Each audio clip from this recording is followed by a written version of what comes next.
السلام عليكم ورحمة الله وبركاته. معاكم بتاع الفينش.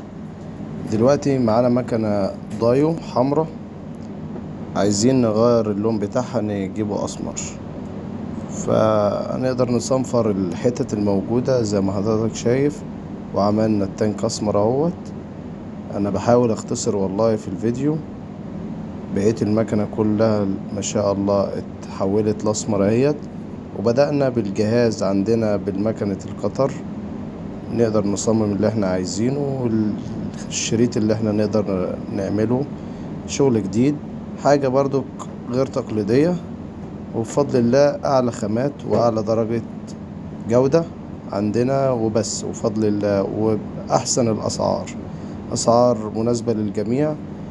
وبفضل الله تم عمل المكنة والشريط بنعمله اهوت، شغل جديد، خامة نظيفة، حاجة متتأثرش بالمية بسرعة.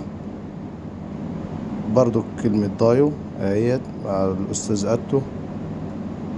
الشغل كله ما شاء الله شغل تمام، وبأسعار مناسبة للجميع بفضل الله عندنا.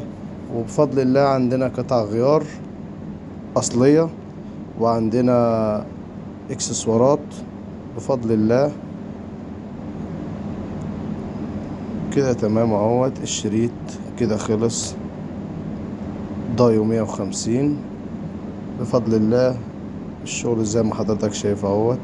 المكنة كانت احمر وبقت اسمر بفضل الله، اعلى خامات واعلى درجة عندنا بفضل الله. ممكن تصلي على النبي وتسيب له كومنت.